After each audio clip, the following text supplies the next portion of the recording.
Intro.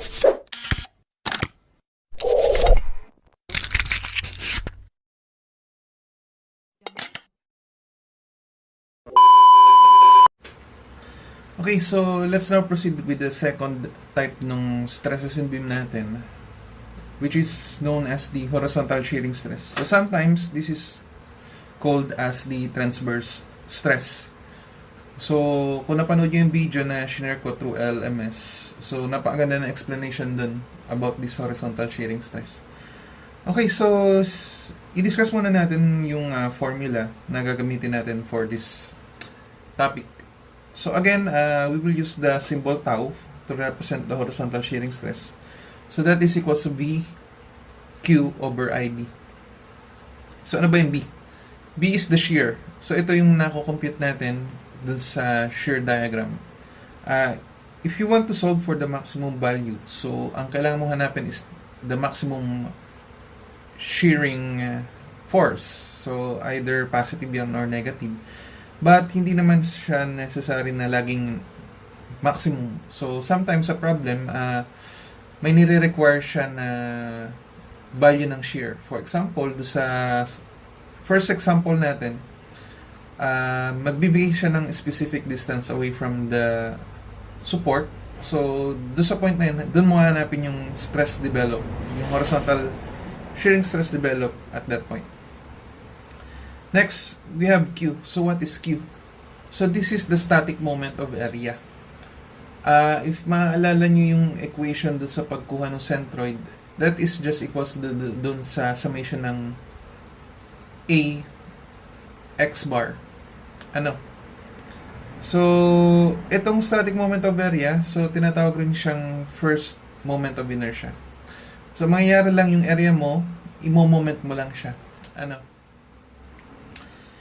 Ito, you can have the maximum value again if you, habang lumalapit ka kasi doon sa neutral axis, lumalaki yung value ng shearing stress mo. So, the maximum value can be found once na yung Q mo is yung nasa neutral axis o yung if it's a rectangular section, yung kalahati lang niya. Ano? So, anyway, mas maunawaan nyo naman yun kapag nag-solve na ng mga problems. May truck na dumaan. Okay, next one. So, we have the I. So, ito ang walang kamatayang si moment of inertia. And then last will be the B. So, ang B, sometimes this is denoted by T. O yung small letter T, ano. So, wag malilito. So, itong B na to, so this will be the base ng ating yung base ng ating area na ino-consider. So, again, itong base na to, so this is ay parallel dun sa neutral axis na ino-consider natin. Ano, so, itong B na to, mamaya papakita ko sa inyo sa W section or I section. So, ito kasi, pwedeng dalawa yung i-consider natin. So, pagdating kasi ng flange up dun sa web, magkaaroon ng sudden change do sa value ng shearing stress. Okay? So,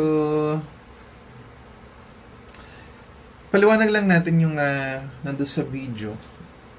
So, yung shearing stress kasi as defined do sa ating unang type ng unang lesson, first chapter, simple stress. So, shearing stress kasi, it's either ito yung tearing the stress which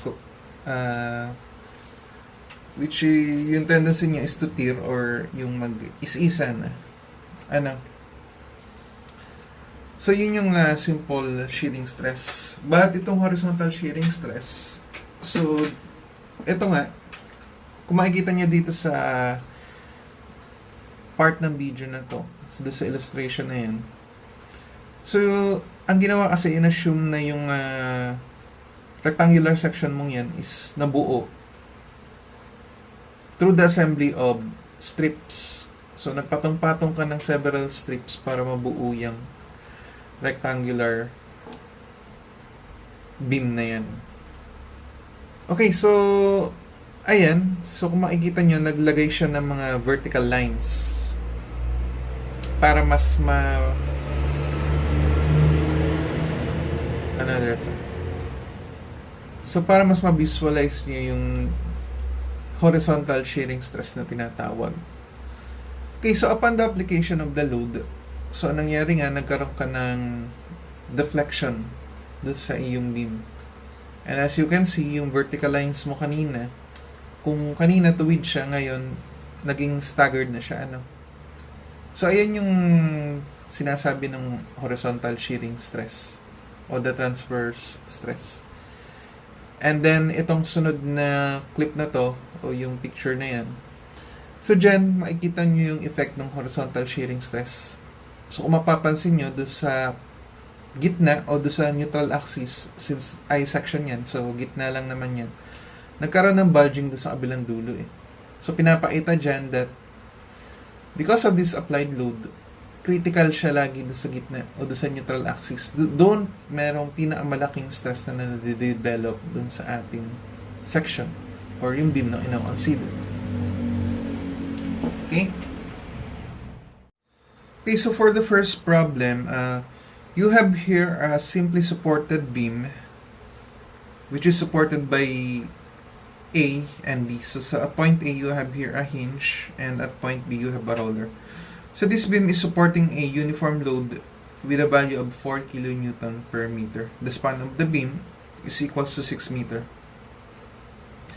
Okay, so pag sinilit mo siya dito sa gilid, yung section na makikita mo dito, ang dimension niya is 120 mm by 180 mm.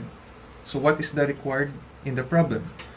So for letter A, so we need to compute for the shearing stress developed at horizontal layers 30 mm apart from top papunta do sa bottom at a section 1 meter from the left end. So ayan, so gaya nga ng sabi ko kanina, so ang mangyayari, yung stress na kailangan nating hanapan is yung stress na na-develop 1 meter away from dun sa depth support. Therefore, yung value ng shear na kailangan natin is yung 1 meter away from dun sa left support. So, gagamit tayo ng ratio and proportion. Okay, and for letter B, compute the maximum shearing stress. So, ayan. So, maximum shearing stress. So, with this, kailangan natin hanapin yung maximum value ng shear.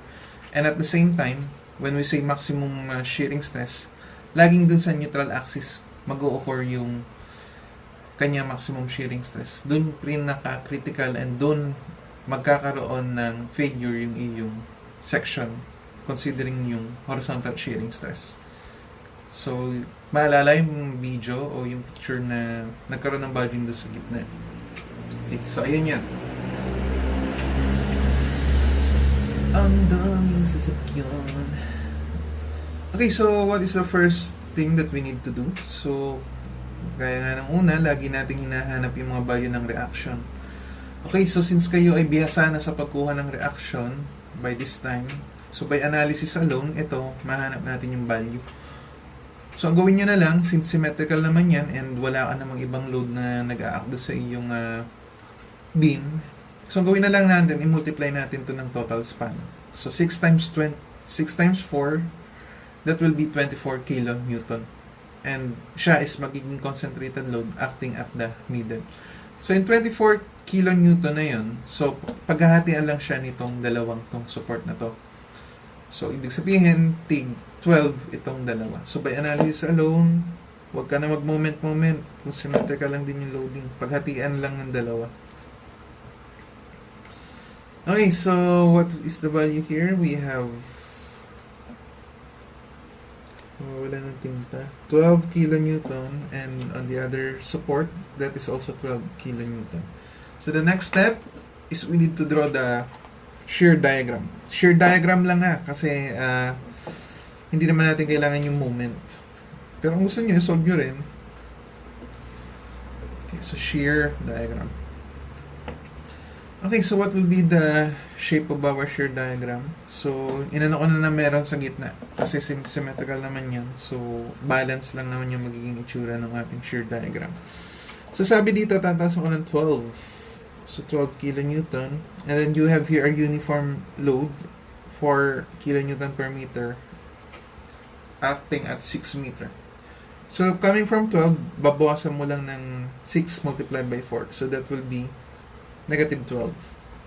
So, coming from 0 degree curve, magiging first degree siya. So, triangle lang naman yung shape niya. So, magiging negative 12 kilonewton. And then, pagdating sa point B, tataas ka ng 12. So, that will be 0. Okay, so ganyan lang yung magiging shape ng ating shear diagram. But, wait, hindi pa tayo tapos. Again, ang pinapahanap sa problem is yung shearing stress developed at 1 meter from the left end. So, ibig sabihin, we have here a 1 meter. Therefore, yung value ng shear na required is ito. So, what will be the value of this? So, paano natin siya masosolve? Tama. So, by using ratio and proportion, mahanap natin yung value ng V na yan.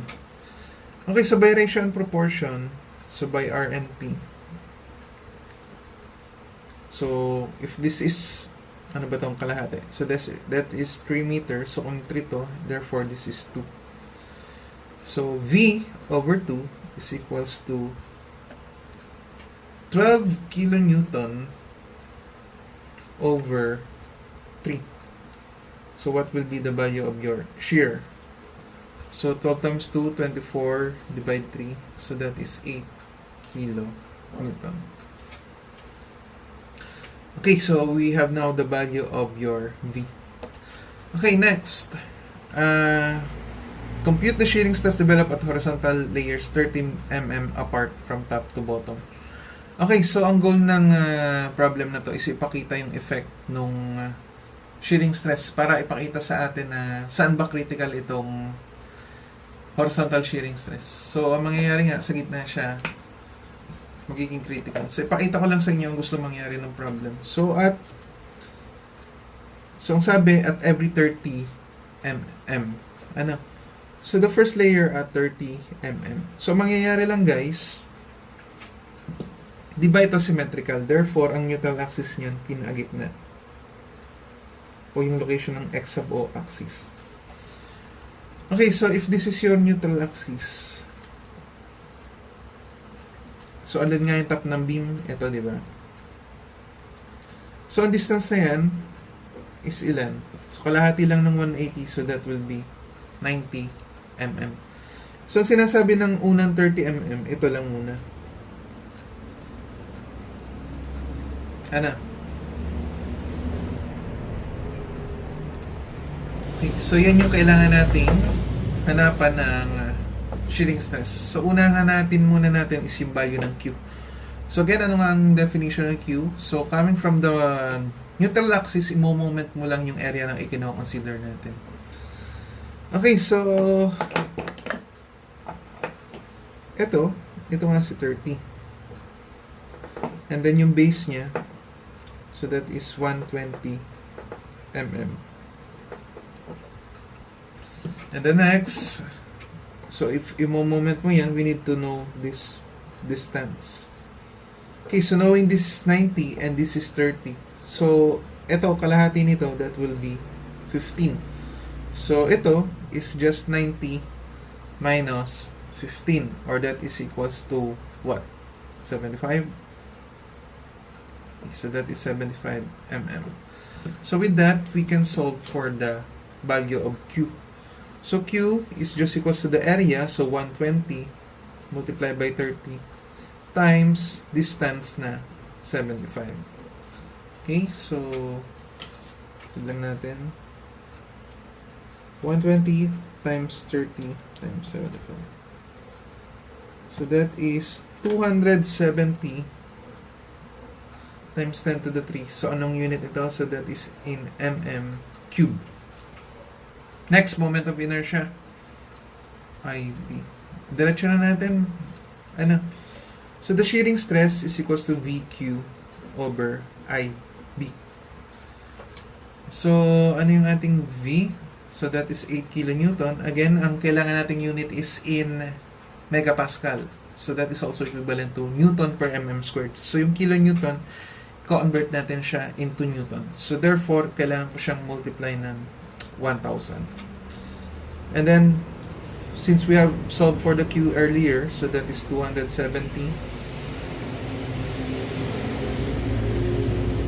times 10 to the 3 mm cube over I. So, BH cube over 12 lang. So, 120 times 180 cube over 12. Multiply by B. So, ano ba yung base natin dito? So, that is 120. Okay.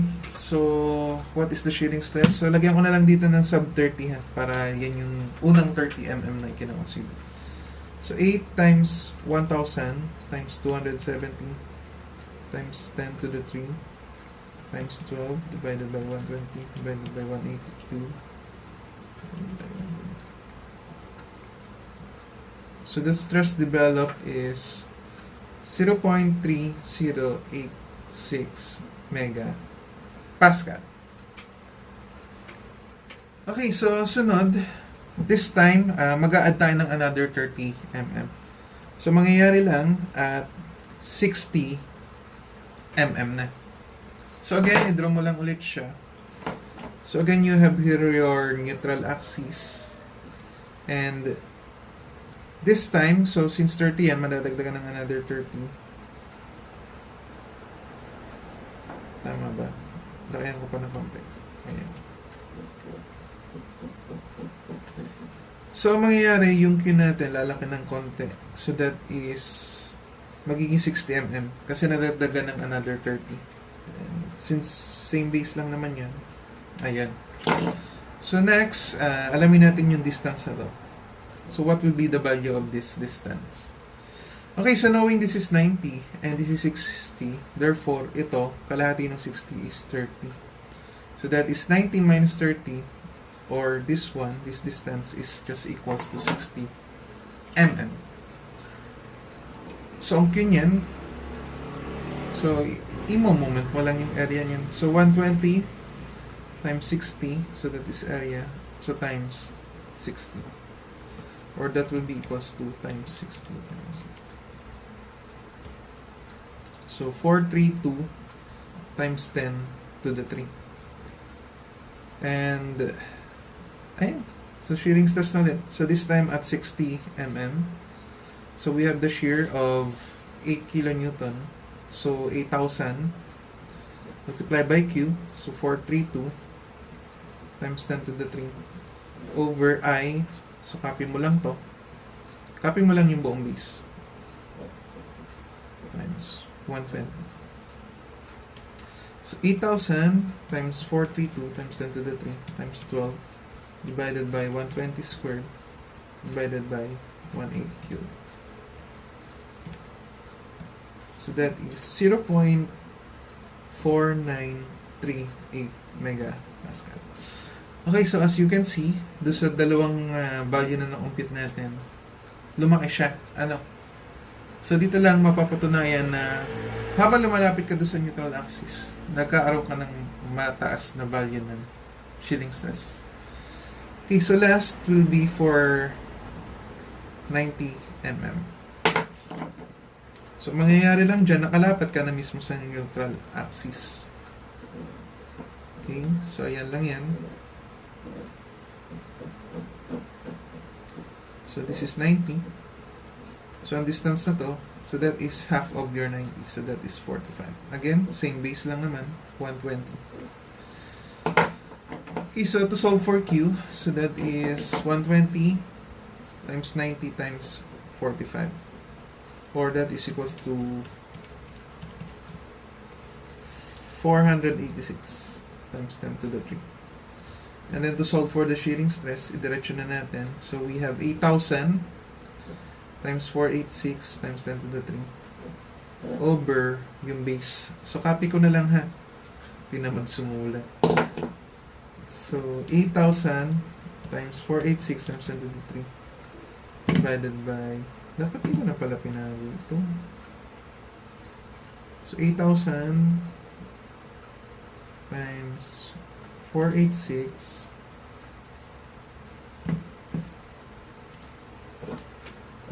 the answer is 0.5556 megapascal.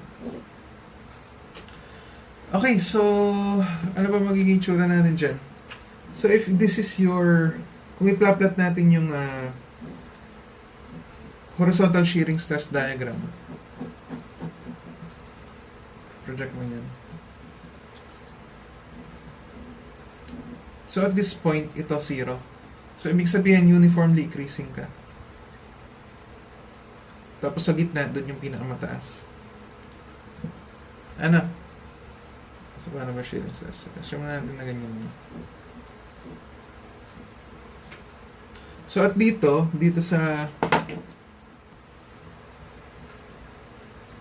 30, ang value niya, kung tinapat mo dito, so that is 0.3086. And then habang lumalapit ka doon sa neutral axis, ito, anong value nga dito? So that is 0.4938. And doon sa gitna, so andito yung maximum. So that is 0.5556. So ganun lang. So pag bumaba ka ulit, so ito 0.49 lang din naman. And 0. Ano? So again, sa gitna siya pinamala. Last, for letter B. Compute the maximum shearing stress. So gaya nga nasabi ko kanina, maximum shearing stress can be found dun sa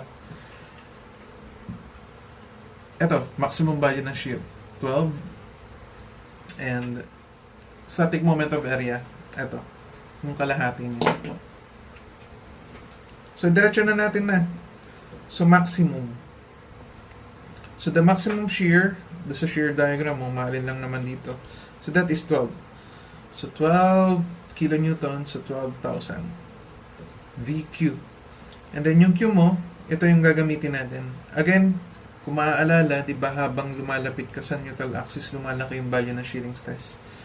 So to get the maximum value, dapat yung kalahati yung consider natin. So that is 486 times 10 to the 3 over IB. So 120 times 180 cube over 12 times 120. So what is the maximum value of the shearing stress? So pata ko na lang to. So the maximum value of the shearing stress is 0.8333 megapascal. Okay, so ang diagram na to is at 1 meter away from support. So hindi to pwede ilagay dun kasi ang kwento nito, ito yung shearing stress dito sa point na to. So iba yung values kapag yung maximum consider. Okay, so that is our first example. Let's proceed with the next problem.